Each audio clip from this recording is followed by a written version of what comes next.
Como ensinar cantiga de roda para uma criança autista que esteja no primeiro ano do ensino fundamental 1? É sobre isso que eu vou falar com vocês nesse vídeo.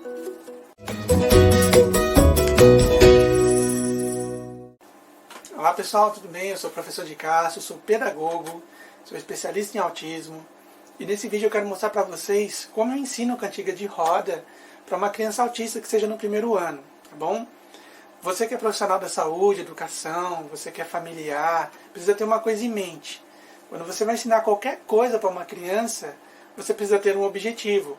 Não é simplesmente jogar a atividade lá e esperar que ela faça por si só e não tenha objetivo nenhum. Tá bom? Então qual vai ser o objetivo dessa nossa atividade, o ensino de cantiga de roda? Nós iremos trabalhar a imitação, que é extremamente importante para que uma criança com autismo aprenda, tá bom? Ela também vai aprender a letra e a coreografia, porque enquanto você está ensinando para ela a música, ela está ouvindo palavras novas, está aumentando o repertório dela, e ela também irá fazer coreografias desde que ela queira fazer isso, tá certo? A gente não vai forçar a criança a fazer o que ela não quer. Mas ao ver as outras crianças dançando, brincando, muito provavelmente ela vai querer fazer isso também, tá bom? E reconhecer os elementos das cantigas populares, tá?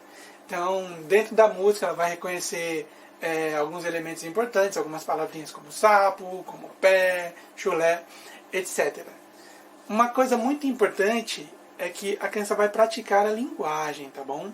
A linguagem escrita, a comunicação alternativa também. Porque, como muitas crianças com autismo não sabem ler, não sabem escrever, não conseguem identificar ali os símbolos, etc., então é necessário que nós utilizemos a comunicação alternativa.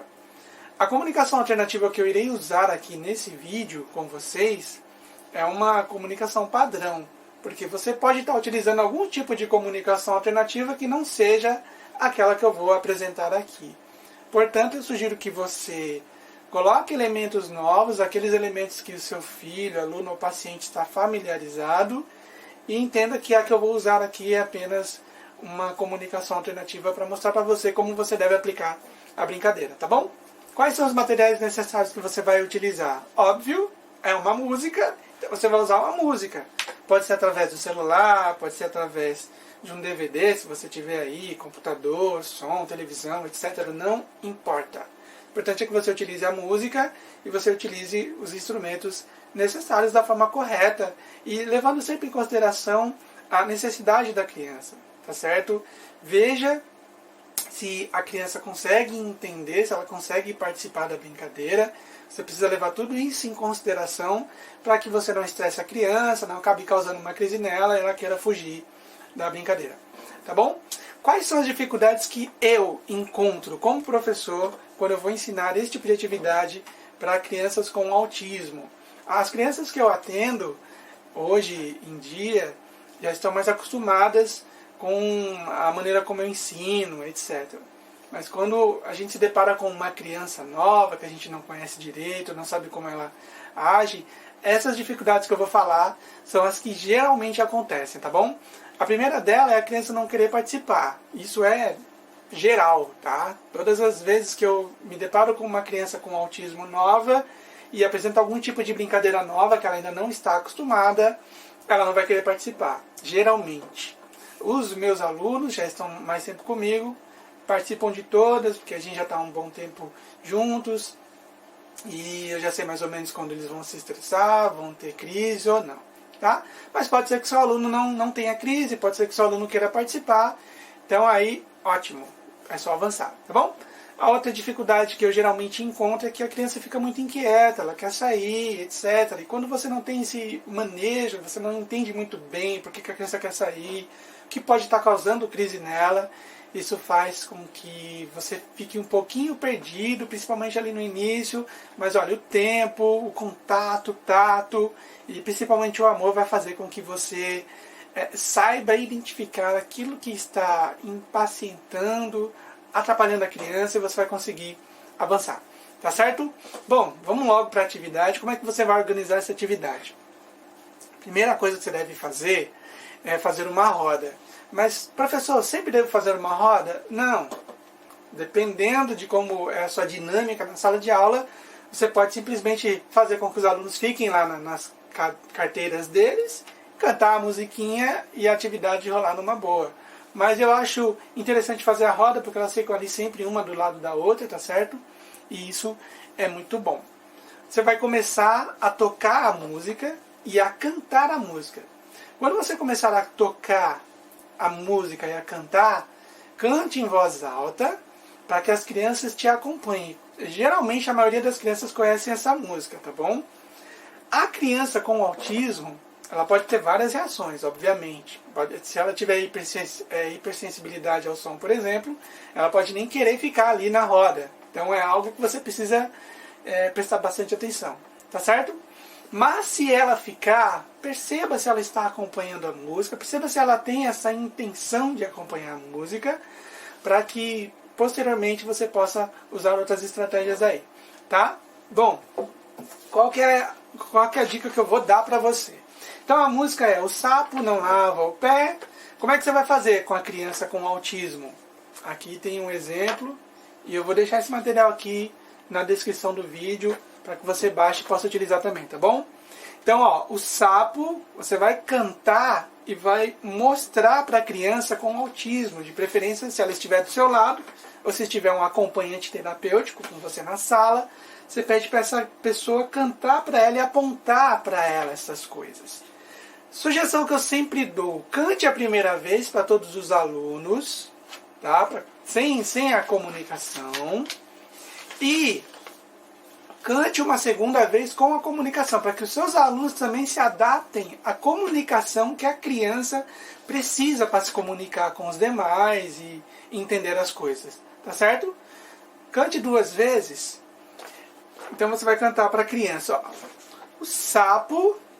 Eu coloquei esse símbolo de não, mas a criança que você atende, o seu filho, ele pode ter um outro símbolo para não, tá bom?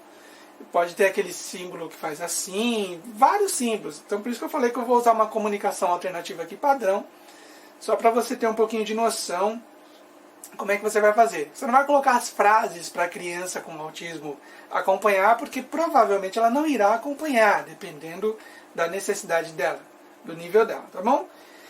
Então, sapo não lava, ó, tem um não lavar o pé. Então, sapo não lava pé. Ele não lava o pé. Eu coloquei aqui uma criança como não quer, mas você aí utilizando a comunicação alternativa, que a criança está adaptada, você vai colocar esse símbolo aí para ela que não quer, tá bom? Coloquei uma casa aqui como símbolo de morar numa lagoa, e ele não lava o pé porque não quer. Eu coloquei aqui que chulé, simbolizando o fedorzinho, tá bom? Simbolizando o cheiro. Então, quais são as etapas que você vai fazer a seguir, tá bom? Anotei aqui. Você tem que fazer gestos, não esqueça de fazer gestos enquanto você está cantando. Se você puder utilizar aqueles... Gente, eu esqueci o nome. Aqueles bonequinhos que você está cantando. Eu esqueci, gente, o nome. Depois você coloca aí na descrição, se você se lembrar, tá bom? Você pode usar aqueles bonequinhos para fazer com que a criança se divirta, entenda os movimentos que estão acontecendo ali com o bonequinho. Você pode fazer perguntas para ela, e qual é o barato das perguntas que você pode fazer, inclusive para a criança com autismo. Você pode ficar perguntando para ela, ó, quem que é o sapo, como é lavar o pé, como é não querer, fortalecendo para ela aí essa questão da comunicação alternativa também, tá bom? E você pode também trabalhar para a criança completar as frases. Então, por exemplo, o sapo não lava o... E você coloca uma figurinha do pé, você coloca não quer, você coloca não e pede para a criança completar a frase utilizando uma das figuras, tá certo? Então, eu vou colocar aqui, vou dar para vocês 3 atividades que vocês podem propor para as crianças depois desse tipo de atividade, tá bom? Você pode pedir para que a criança pinte os elementos da música, utilizando essa maneira mesmo. Você pode colocar um sapo, você pode colocar um pé, não quer, etc. Vai depender da música que você vai utilizar, mas se você for utilizar essa aqui, você pode pedir para que a criança pinte os elementos. Você pode pedir para que a criança encontre a maior palavra dentre duas que você colocar, por exemplo, pé e chulé. Então você vai colocar a imagem do pé e a imagem a palavra pé e a palavra chulé. Então você vai poder colocar a imagenzinha do pé ali e a imagenzinha do chulé, né? O fedorzinho. Pedir para a criança dizer, ó, qual que é o maior, pé ou chulé. Você pode até utilizar os dedos para fazer isso, né? Pé ou chulé. Se ela já tiver essa noção aí de palavra maior, palavra menor também. Tá bom? E você pode pedir para que a criança complete de maneira oral ou de maneira escrita. De maneira escrita desse jeito que eu estou te falando, pé ou chulé. E de maneira oral você pode fazer assim, ó. O sapo não lava o... E aí você pega a figurazinha, né? A figurinha da comunicação alternativa que você está utilizando. Você pode pegar o pé. Você pode pegar a casinha. Aí você fala, o sapo não lava o... Aí você vai mostrar a casinha e o pé. E ela vai apontar para o pé. Tá bom? Se ela colocar errado, você mostra para ela do jeito certo. Bom, gente, a aula ficou muito grande, mas eu tenho certeza que você entendeu. Se você não entendeu, volta à aula e veja de novo. Essa é uma ótima maneira de você incluir essa criança no ensino de cantigas de roda, tá certo? Quem disse que não dá para incluir? Dá sim, é extremamente possível. A gente só precisa encontrar a melhor maneira para que a gente fale da forma como a criança entende. Tá certo? Então é isso aí. A gente se vê no próximo vídeo. Abraço!